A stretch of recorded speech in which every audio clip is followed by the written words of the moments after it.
So, hello everybody, thank you very much for joining us today. I have with me Tara Mullally and Harry Patchett from M&C Saatchi, who are one of the largest and most best known marketing and brand management companies in the world. So they're in a really fantastic position to be talking to us today about marketing brand management. So hi guys, thank you so much for giving your time today. We really appreciate it. I know that you are going to be a great inspiration to the students that are able to access the Zoominar. We're really, really pleased and proud to be able to be presenting that. So first of all, I am going to just ask you to give me a little bit of information about where you've come from and what the path is that has led you to being here. So Tara, shall we start with you? Yeah, of course.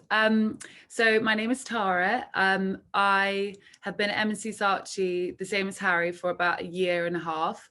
I am from Bath originally, and I went to uni in Scotland in Edinburgh.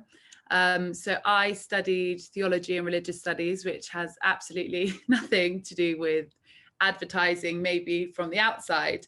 But I found a lot of the skills that I learned during my time there were very much applicable to what I've gone into now. I would also say that I didn't graduate and then go straight into the role at all. I tried two different things before I actually got into this. I first started working in restaurant PR, so I was in a job in that for 6 months. And then I worked for an international development charity for 9 months. And while I didn't land straight away at M&C Saatchi, it took me a little bit longer, I think, to get there. But when I did, I feel like I've landed in a good place. But what I'm sure we'll talk about in a bit anyway is that I wish I'd known that this was an option, basically, at where you guys are at your stage, because I didn't. And I found myself here now, but I look back and think, oh, it would have been really nice if I could have known that back then. But the other thing I would say is, whatever you end up going into, you don't necessarily have to know now at this point. And whatever experience you get and whatever degree you may or may not do, or whatever work experience you have, will ultimately help you with the next thing. So nothing's ever wasted time is one thing I'd say. So even if it took me longer to get there, I've landed in a good place. Fantastic. Thank you very much, Tara. And Harry, tell us a little bit about how you've ended up coming to work for M&C Saatchi. So I was at school in South London, and I went to university in Bristol studying anthropology. Anthropology is the study of people, so it's a slightly odd one, but I sort of twisted it to apply to advertising and marketing, because you're thinking about people, you're thinking about how people work. So it was quite useful, but that's not to say that any other degree doesn't work for it. I think every degree gives you different skills that will work in the industry. As Tara said, I also didn't know about advertising and marketing as a career path really until I was at uni, and I actually found out about it by doing some sampling work for a brewery, which was basically handing out free beers, and I thought that was quite a cool thing to do. So I looked into it a little bit more, and that's how I found out about it. And yeah, I started about a year and a half ago, same time as Tara, and have been here since.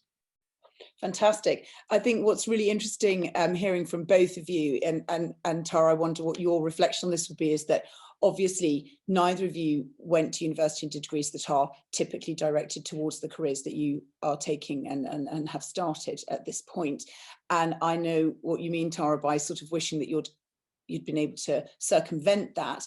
But how do you feel that those experiences that you had in those other roles have contributed to your decision to work in the industry you're now in, and to the skills that they've given you?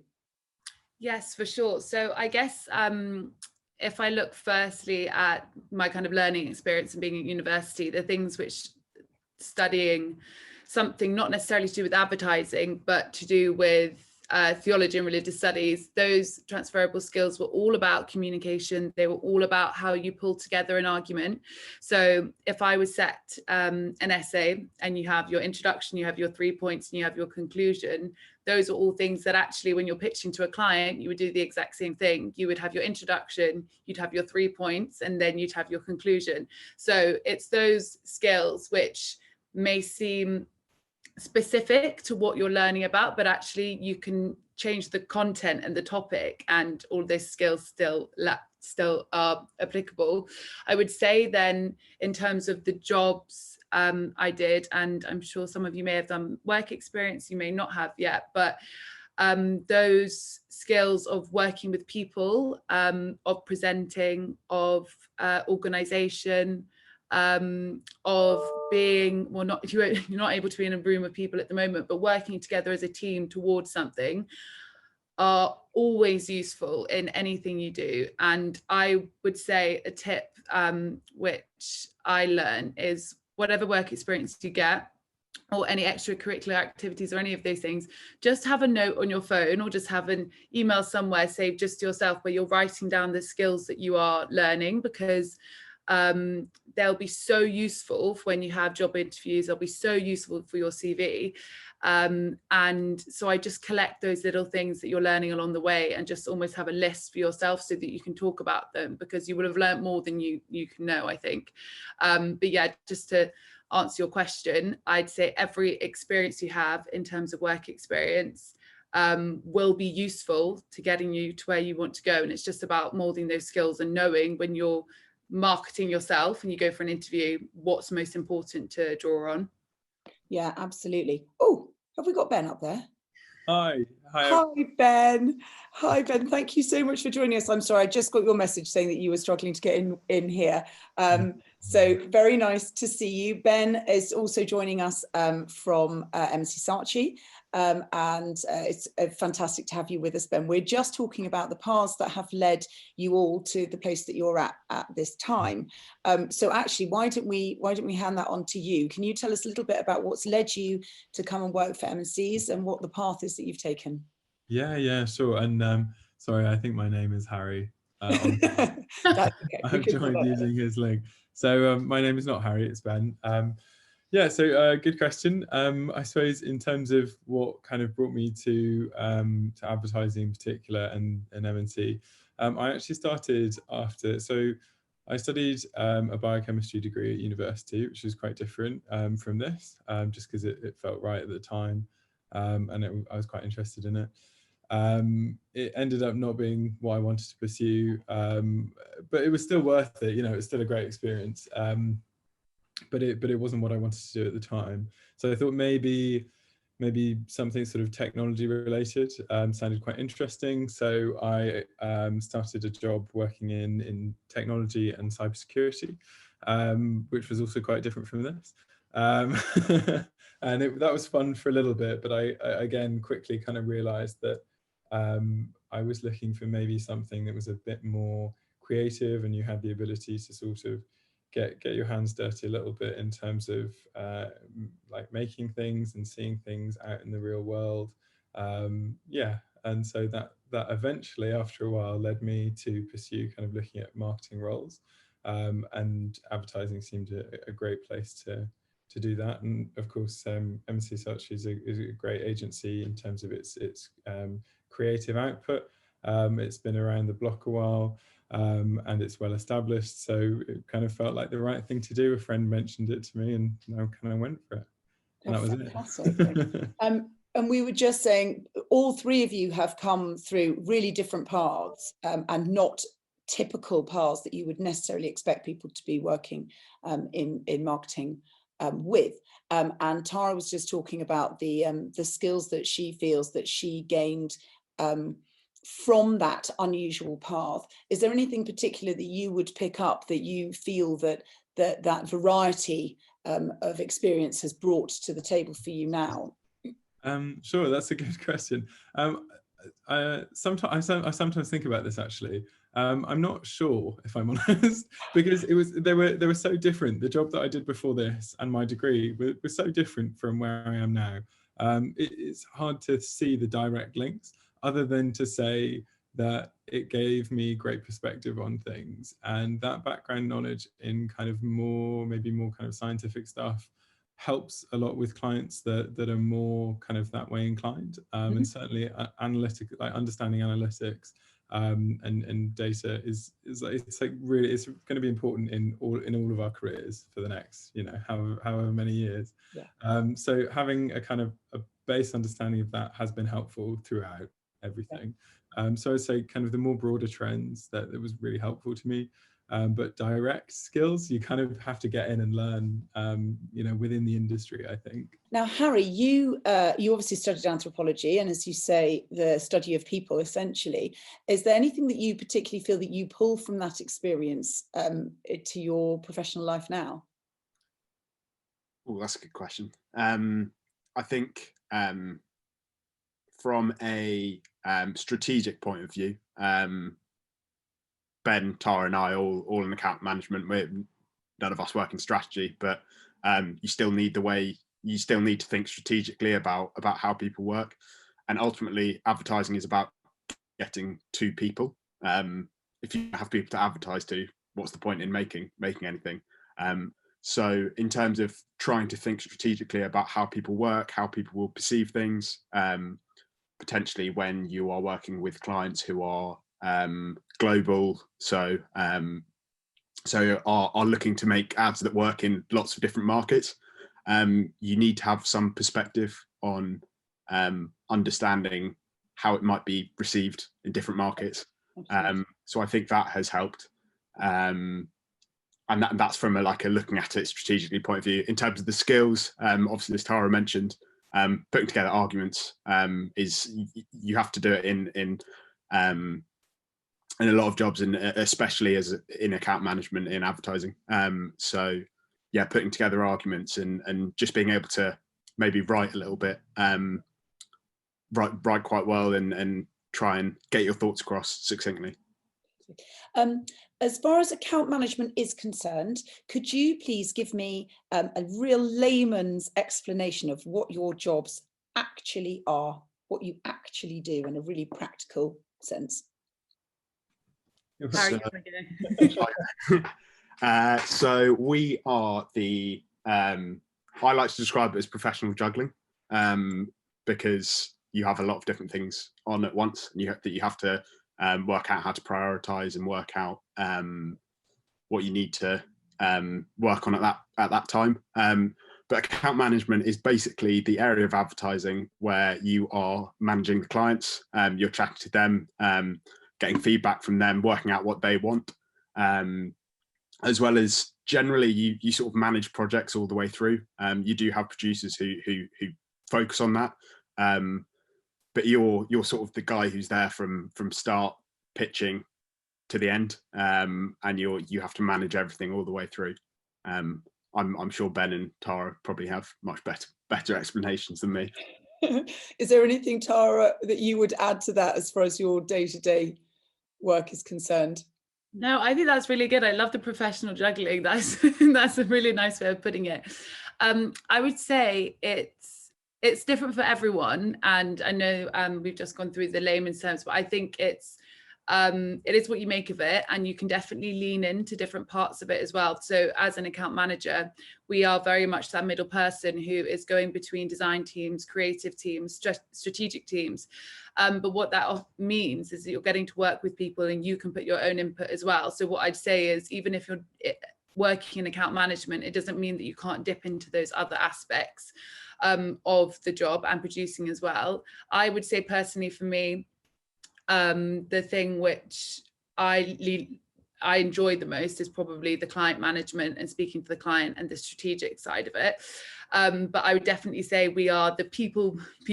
We are always speaking to clients and the rest of the team all day. So you can expect that you'll be in quite a few meetings, and it's often our job to be that person who's managing the meeting, making sure we're getting everything out of it that we need, and then closing the meeting with what are the next steps. So we are the movers. I'd say we move things along because we have the clients in our head as well as what the agency wants to do as well. And often that means that you are a middle person and you have to bring the two together. So you might have a creative team who have an idea, and then you might have a client who has an idea of what they want. And then it's about, we are marketing almost what the creative team is coming up with to the client and selling in that work. So I'd say a massive part of it is being, if you like persuading people to do things, and if you like presenting and you like the theatre of all of that stuff, you would really enjoy account management.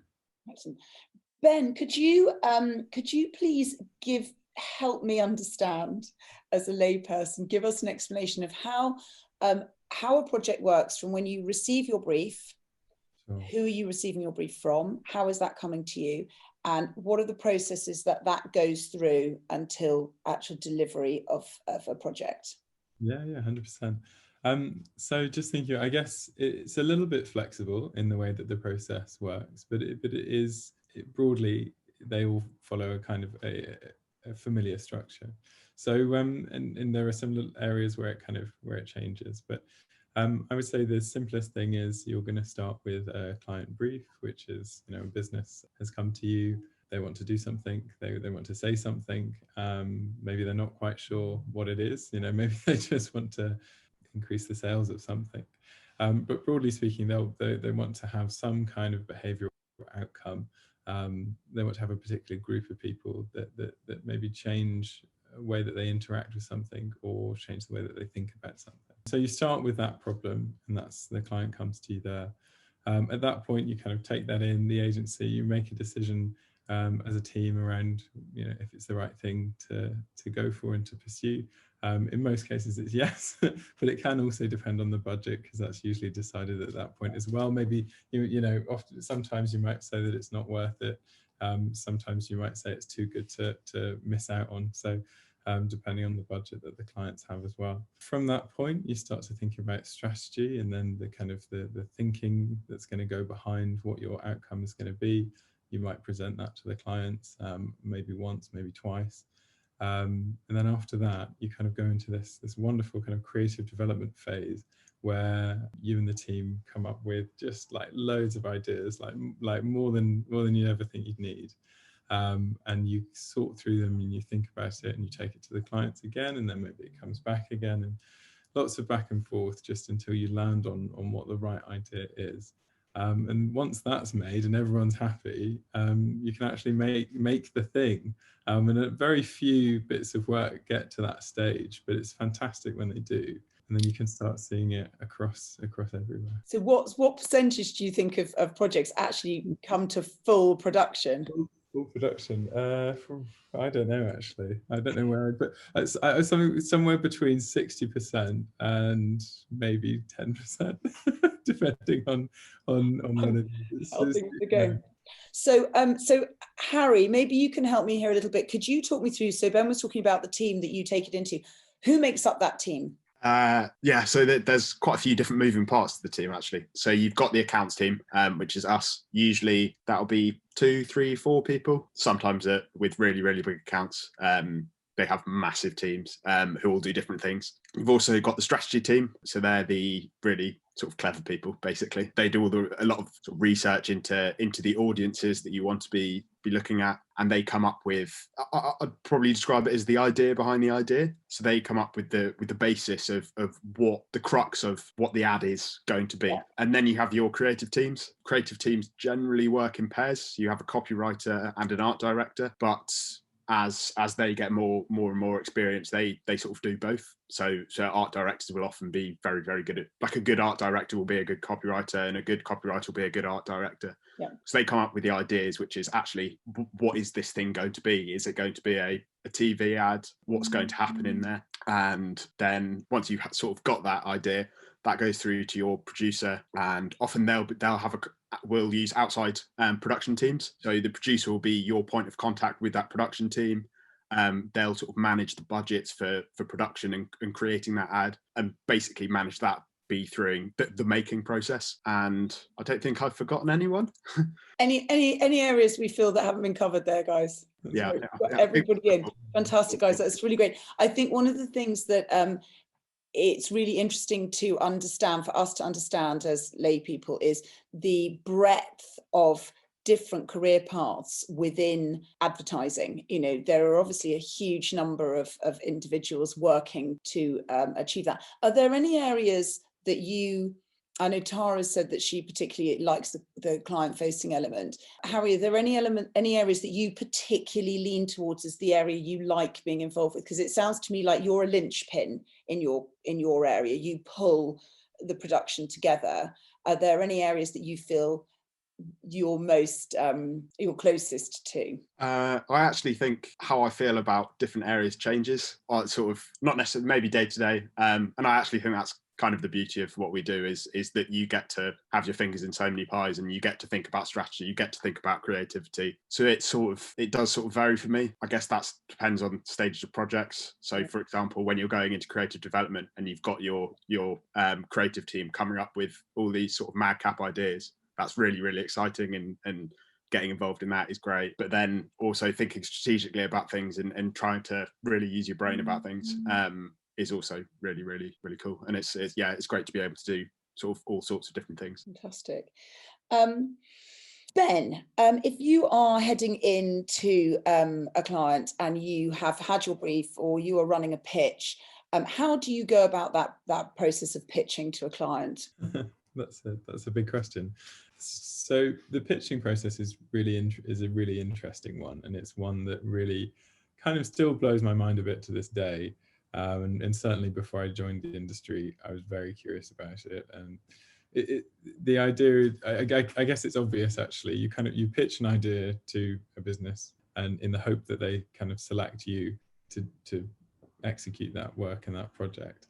It is a really interesting process. It's interesting to see it happen, especially because things are done on such a big scale. You know, the amount of work that goes into pitches is huge. So there might be a really big opportunity, for example, and we'll start working on that, but so will sort of 5 or 6 or 7 or more of our competitors will also work on that. There'll be a dedicated team. They'll put together strategy, creative work, and depending on how much they want to win, even more than that. There's different bits of like theatre that's associated with it. Sometimes different props that are brought in. So it's a really interesting process, and it takes ages to come together. And then you've got kind of 1 hour in a room with the people that are going to judge this and make this decision. And the tension and pressure is so high. But usually when it's fantastic when you've got a winning idea, of course, or when you get to contribute as part of a team that wins a pitch, it's just unbelievable. Yeah. When you go in for that pitch, obviously I'm sure this changes dramatically depending on the size of the pitch and who you're pitching to, but on average, how many of you are involved in that pitching process on the actual presentation of that project? About 4, I would say, is the optimum pitching team. In terms of, and you have 1 account manager, 1 strategist, 1 creative. But I should say with these roles, they're quite flexible and they're changing quite a lot at the moment because outputs of advertising is changing quite a lot. Yeah. But broadly speaking, yeah. That sort of brings me on, and actually, Tara, I'm going to put this to you because I know that you've been particularly involved with some of this stuff at the moment. Obviously, we are all, everyone is having to work in very different and creative ways. How are you seeing that affecting your industry currently? Yeah, so I know we were speaking about this a bit before, but so I work on the census, which is this UK, will be in England and Wales on the 21st of March. Everyone will have to fill in a form for their household, which happens every 10 years. Your parents might have to do it for you though. But we have been working on this, and as I said, it happens every 10 years. And in the last year, you're really trying to nail down the final parts of production, and it's just getting it out the door. And due to the global pandemic that is going on and a lot of changing things, we've had to be really agile in the way that we're working. So any time that we think that we've had our idea signed off, or we think that we've had when we talk about copy, it's basically the written stuff, it's the text. Anytime we have that, we think that's all signed off, we go for Christmas, we come back after Christmas, there's a lockdown and we have to change everything. And so this has been 10 years in the making, but in the very last month, we're having to change what we're putting out into the world. So I'll give an example of this. We work one part of it on universities and trying to get students to fill in their census forms. So we originally thought that everyone would be in their university halls, or they'd be living with their friends, but they'd be at their university accommodation. Then in January, they said, don't go back to university, stay at home. So none of those people who were supposed to be receiving their letter at university are going to be getting it. So we've had to completely change the way that we're communicating with them. And to go back to your question, it's how do we then, as an agency, help our clients with their business problem that they fundamentally might not have a large group of people in the UK that won't be able to fill out their census forms. It's a really important thing, which only happens every 10 years. So it then becomes our job as the agency to creatively work around that. And I think that is so interesting. And one of my favorite parts, but the most stressful parts, is working with collaboratively as a team, as an account manager, working with a strategist and a creative team and a producer all in the same room to say, hey, we're going to still shoot these films. So we're still going to do this ad. The film shoots next week. We're going to have to test everyone before they go on set. We're going to have to make sure everyone's socially distant on the day. We're going to have to get a client there to approve everything and make sure everyone's wearing masks, but we still got it done. And I would say, if you're thinking about going into advertising, if you like the thrill of working to a deadline and maybe not necessarily know whether it's going to go okay, it always does, but it's definitely the last week has definitely been one of those, I cannot believe that we've managed to get this done. But in terms of agile working, advertising will always have to move with what is going on in the world, because it is very much a reflection of that. We are a reflection of how people feel, and it means that you have to make sure that your brand also is being sensitive to what's going on. And I'm sure all of you will know examples of when that hasn't happened, say with the Pepsi ad with Kendall Jenner.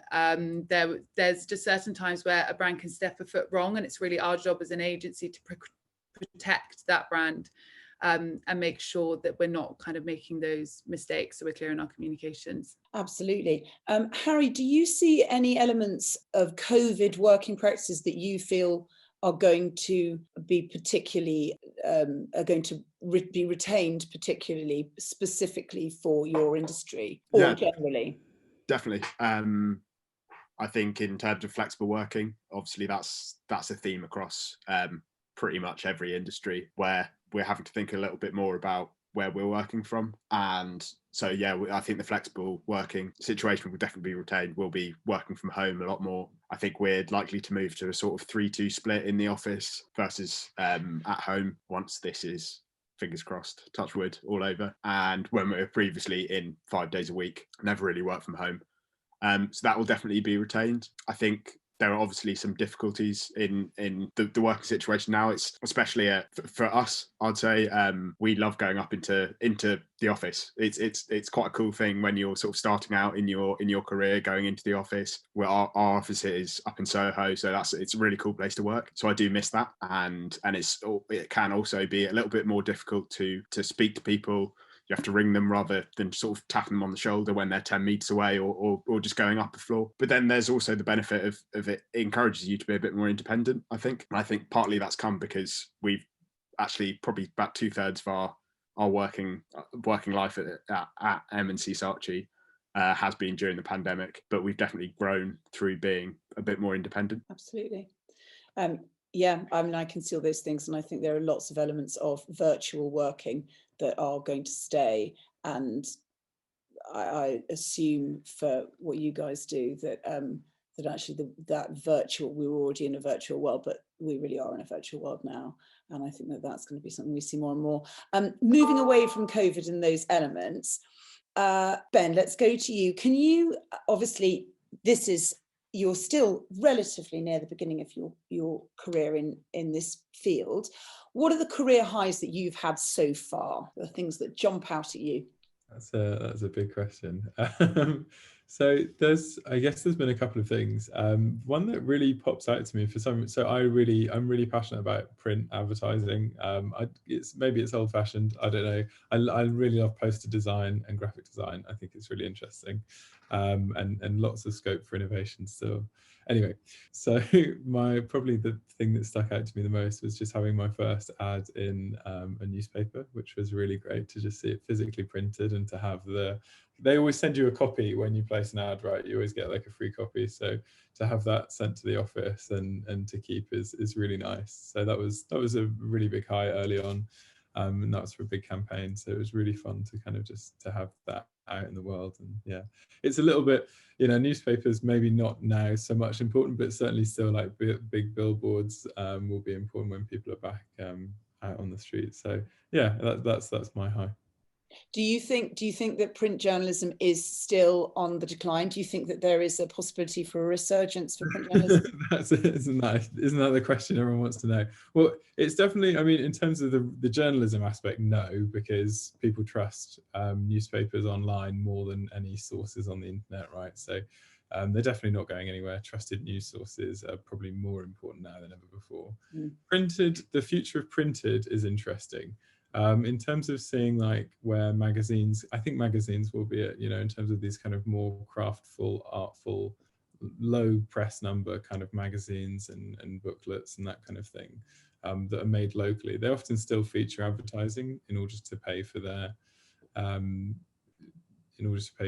of content, right? So yeah, so I think that's where I see the future going. Hopefully, that's me being very optimistic. I hope you're right. Tara, same question to you. Where are your career highlights so far working with M&C? Well, I would say last week I got to go on my first film shoot, my first actual advertising shoot, which was really exciting. And I may have been wearing a mask the whole time, which is quite hot.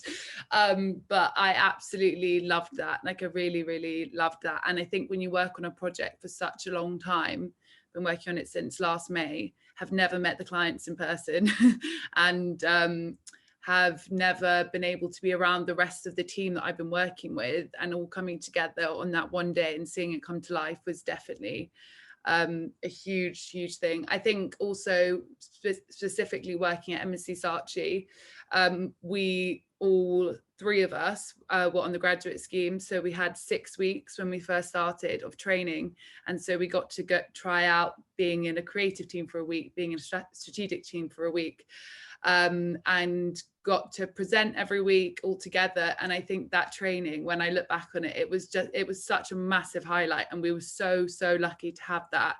And I would say to anyone who is applying for a job, wherever you go, make sure that you, even if they don't have that training program for 6 weeks, make sure you ask for those presentations from the senior people, because we learned so much from listening to people who already work in the business and just give you an hour of their time. And I promise you, if you ask anyone senior just to have a coffee or anything, they will speak to you and they will do that. So those things were definitely highlights for me. Fantastic, that's really helpful. We are really keen to be building our mentoring program to be enabling our students to be able to access exactly that sort of one-to-one support. So it's really great to hear how beneficial that's been for you. Harry, what are the things that jump out for you as your highlights so far? I think quite similar to Ben and Tara in that seeing work out in the world is really cool. So yeah, I got served a YouTube ad that I'd worked on about a year ago, and I got served it yesterday. And yeah, so seeing that YouTube ad that I'd worked on was quite cool. Fantastic. And then in terms of when that hard work comes to fruition, that's also really exciting. And also that training scheme was really good. It feels like, I don't know, like if you're at school, like looking back on when you were in year 7, because it feels so long ago, and you feel like you've sort of come quite a long way, even though it's only about a year and a half ago. It's really interesting to hear about that. It's that physical realization of the project that is the thing that really gives you a kick. I did mean to ask Ben, have you got that piece framed yet? I don't have it framed. It's stuffed in a bookcase in my other room. It definitely needs framing. It definitely needs framing. There's the advantage of print. Now, as we've said, you've all come quite different paths to get where you are. And I personally think that's a really interesting thing. And I think that makes for a more interesting individual and a very valuable resource for a company, actually, to have someone with life skills and a variety of life experience. Ben, as you're there, we'll start with you. What are the things that you think as an individual, what do you think you value or you see as the most useful skills for somebody approaching a career that you're in? Yeah, That's a huge question as well. I'm going to just Sorry. think. No, that's okay. Only big questions today. Yeah. I think it's a really personal question, right? So I think in terms of what brings you into this industry, I'm sure there's things that that we all kind of can unify under, in terms of enjoying, like, kind of whether it be like entertainment or kind of visuals, or do you know what I mean? Like some sort of creative artistic sense. Yeah. I think broadly that unifies everyone in the industry, is a real care for, like, I'm going to use the term, like a really pretentiously term, like craft. But that idea of actually like making, of the way things are made, and whether that be illustrations or films, I think there's that deep care of those skills, and of that kind of profession, is unifies everyone. More personally to me, I'm not sure if I could label it as one thing. I suppose for me, I'm very interested in sort of design and in art, and I've always been very interested in those things. As I said earlier, more kind of like graphic design, communication, print, from whether it be print or on websites. So for me, I kind of that just having that interest early on, I think is probably where that came from. And then through a bit of a meandering path from kind of a different career before this one, was more exploring the kind of the peripheries of that, whether it be like technology or kind of science that kind of links slightly into it. But having that kind of core interest, for me, that was that moment, I think. Stood you in good stead. Now, obviously, it's not that long ago since you went through the recruitment process for M&C Saatchi. Tara, what did you feel that the recruiters were looking for in the individuals that were successful in their applications? Definitely enthusiasm. I would say, I remember when we went through the process, and it is quite a rigorous process. I'd say it's akin to The Apprentice, slightly, in terms of they have however many applicants go for it, and it actually kind of scared me when they told me afterwards how many applicants went for it. But you put in, you send in an application form, which is very much about, and I think this is really important, it wasn't your CV, it was about who you are as a person, describe yourself in pictures and words, and then also answer some questions. What would one thing be that you wanted to change in the world, and these kind of things. And I would definitely say, no matter what you do or do not have on your CV, please don't be put off by applying to these kind of roles, because they genuinely are looking for the best people, and you will be able to be trained up to the standard that they want. It's who you are as a person and what you bring to the table. Never think you won't be able to do it, because I'm absolutely sure that you will. You send off this application, then you have an interview in person when they just get to know who you are, have a chat. They will ask you about school and things like that, but it is very much what your interests are and why you want to go into it. And I think, so it's firstly enthusiasm and passion. Anyone who's two of those things, and anyone who is willing to learn, is really, really key. And then when you get onto an assessment day, and you don't have to do it for everywhere, but some places will have an assessment day where you get a chance to work as part of a team, and you get to do a pitch, which is really fun. But on those days, the things that they're looking out for, they're not looking out for the loudest person in the room. And they're looking out for the person who can be the team player, who collects everyone's thoughts and opinions and brings them into one simple thing. I think that was something, how they were choosing people, was not someone who wanted to be the leader and it's all about me. It's very much, and this is one thing we definitely learned, you say we, you don't say I, you say we as a team came up with this idea. And anyone who can basically sit back and work out what the one important thing you want to say is to you're presenting to, I think that's really key. But above all, just being a friendly, nice, enthusiastic person will just get you so far. And everyone will want to hire someone they want to work with at the end of the day. And that's something that my dad always told me. You always want to be the person that they want on your team, because who are you going to be doing the late nights with if you have to do late nights and things like that? So just be yourself. Don't stress too much if you do get into the interview process, but also never put yourself down, because you are very much being valued about who you are and not what you've done so far at this early stage. Yeah.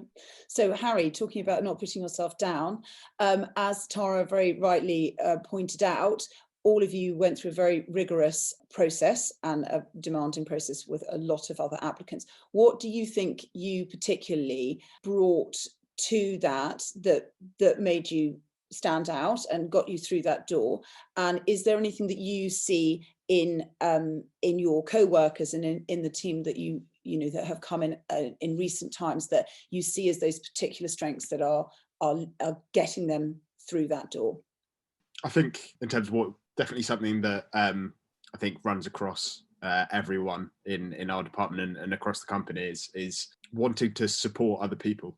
Everyone is quite when someone does something well, it's exciting for everyone, and I think sort of a wanting everyone to do well is something that's quite common. I think in terms of when you're applying and trying to get into the industry, I think showing an interest in the industry is really, really important, and I think that maybe helped me when I was applying, in that I'd picked a favourite ad.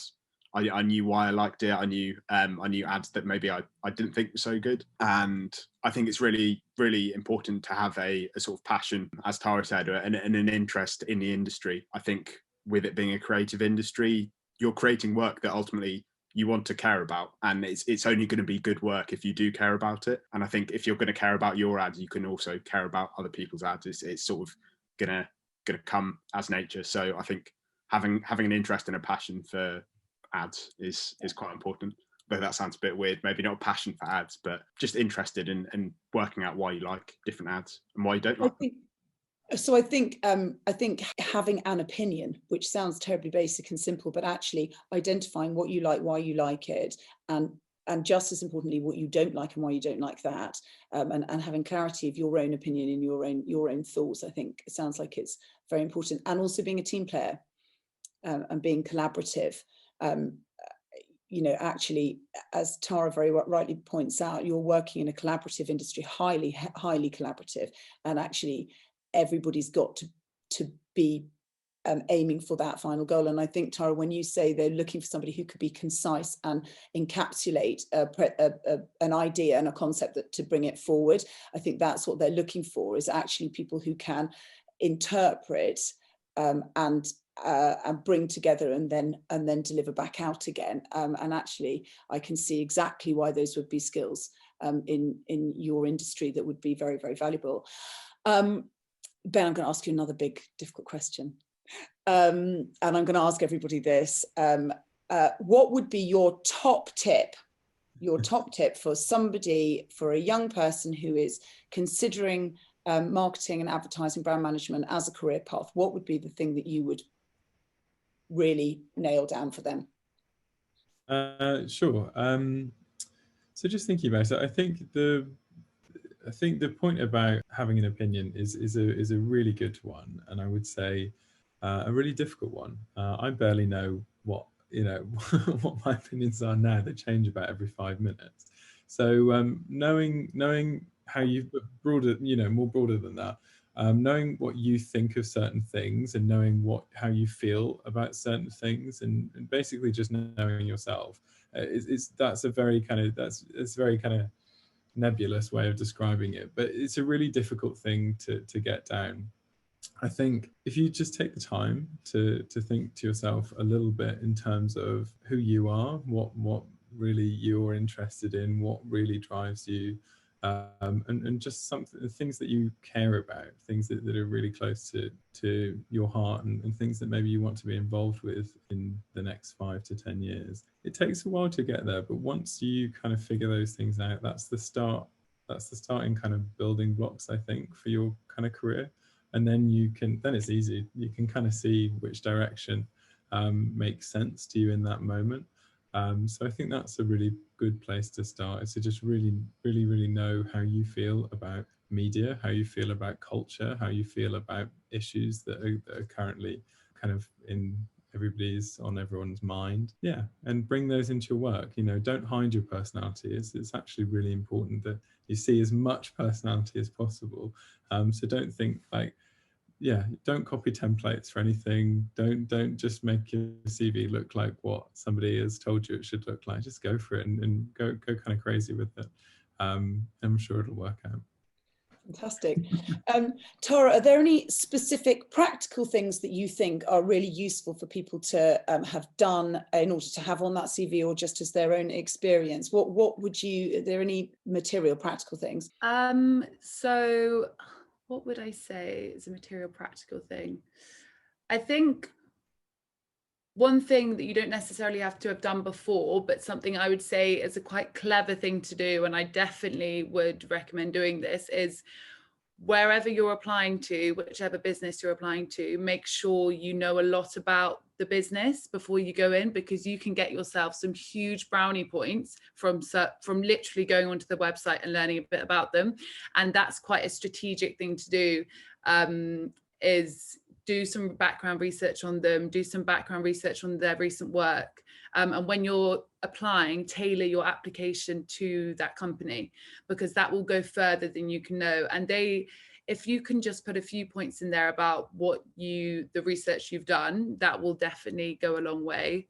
I think also any experience you have with writing, any experience you have with communicating, so whether you're writing essays, whether you're doing any work experience where you're emailing people or anything like that, those are really, really good skills, because ultimately this whole business is about communicating to people and being as clear as possible. And one thing for M&C Saatchi from when we started is the tagline kind of is brutal simplicity of thought.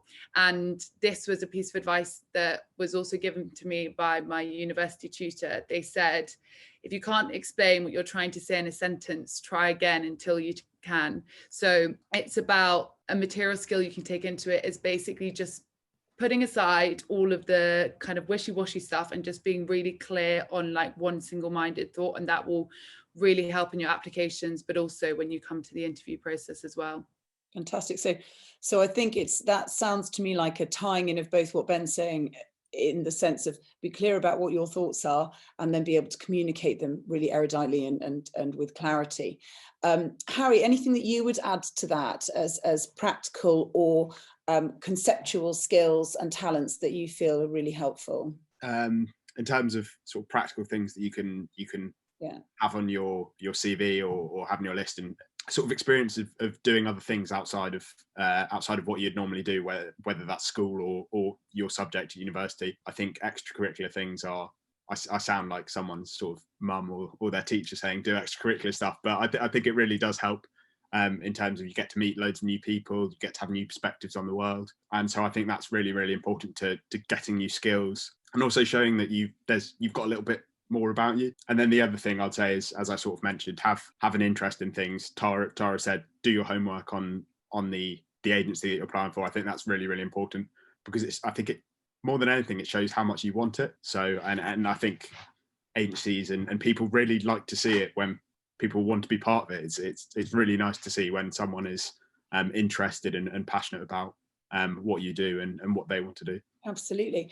Guys, that's brilliant. Thank you so much. I think we've got an awful lot in that time about and a really great broad explanation of what M&C Saatchi do and what the industry is like.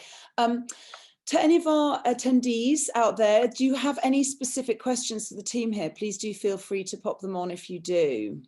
It's always hard asking questions. It always is. Right, we have a question here from Sarah. Do you ever have to market something that you don't believe in, and how do you approach that? That's a very good question. I love that question. That's a great question. And do you want to take that one?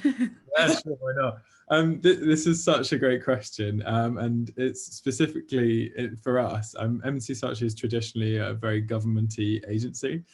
We've done a lot of kind of government communications, so it is something that actually we all have to consider when we kind of do what we do. I think the important thing with this one is to have your own personal boundaries, know where that point is for you, and understand that this is an industry where whatever you do, this is going to be personal. So, you know, it's not like you'll clock off at the end of the day and that, you know, it'll be kind of over here, you'll never think about it again.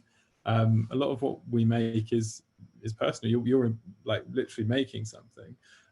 So it's definitely a really personal question for you to just think about where your boundaries are. If you don't want to work on a project, you can say that you don't want to work on a project, and I'm sure whatever agency you might be at, they'll make adjustments for that. But to be honest with you, you probably won't find situations where you have to worry about that unless there's something you're really not sure about. Yeah, I hope I've covered that okay. Guys, add anything if you want to. Anything else you'd like to add to that, guys? Have you ever been in that situation? I'd say I think we're quite lucky in that M&C Saatchi has got quite a well-ranged but also a good set of clients who, I think something that is quite apparent in M&C Saatchi's philosophy is that they want to do positive good. We're quite lucky in that we have those sort of clients and that we can do that. But I think, as Ben said, if there's something you really, really don't want to work on and you don't believe in it, I'm sure wherever you are, they're not going to push you to work on it. Check out the agency's website, right? Most agencies will specialize in something. So we're not, for example, we're not an agency that will sell like lots of hamburgers and cars, right? But so as Harry said, we do focus a little bit more on kind of like more behavior change kind of campaigns that are often for public good. Which is why it's actually quite easy to do that here. We don't often ask ourselves that question, but certainly different agencies will have different sectors that they specialize in. Fantastic, that's incredibly helpful, and that was a great question. I think I know the answer to this question. I'm gonna add to it a little bit. How stressful can marketing and advertising get? I know what the answer to that is, but and how do you see the payoff for that? So I don't mind starting on this one. I would say every job obviously has its stresses, but I would say that there are definitely certain points when you're working towards a campaign live date when it can feel very pressurized, especially when you're the junior person and you're running in between everyone and you're trying to get everything done. And I think when you start out, it's very normal to feel like it is overwhelming. But the best piece of advice I got given is that you are part of a team. It never lands on you specifically. And you can always ask questions. And so even if there are times where you may have to work late, or there are times when it feels like there's a lot of pressure, actually you're all together as a team. And it really is, in terms of reaping the rewards, when you see something come out and it goes well and you as a team have all kind of achieved that, it's definitely 100% worth it. And I think, like I said earlier, that there is an adrenaline rush when there is all of that going on, but somehow it does always come together. And just like I said before, never be put off by going into it if there are times when things do get stressful, because it really isn't all down to you, definitely at our level anyway. A big team project. Yeah, absolutely. Harry, anything you would like to add about the stress levels and the pressure? Yeah, I was just thinking when as we're quite junior, sometimes you haven't experienced stuff, sometimes you might feel like it's all on you, and you do get that, and I'm sure it happens across a lot of industries, just flagging it to your someone just one above you just can completely change how you see it and the outcome and how you feel about it. Generally, often the things that you stress about are actually absolutely fine. You could sort it, and you will worry about it for a day or two, if that, and then by the weekend you'll be fine. I'm sure that people higher up in the industry also get stressed. I can't speak for them because I've only been doing it for a year and a half, and maybe they get stressed about bigger things. But I think generally speaking to someone, if you are stressed, and that's the same for everything, really, really helps in advertising. I think what you have all been saying about them prioritizing a collaborative working experience and working practices, I think is probably the key to reducing those stress levels, to know that you're not alone and that you're working as a team. It's a joint responsibility between everybody, and therefore you can share that load. And as they say, a problem shared is a problem halved. And if you're actually sharing it amongst a team, a larger team, and everybody is putting in, and you don't feel judged or criticized because you are concerned about something, I think that must be a very productive way of approaching challenges that you find in your working life.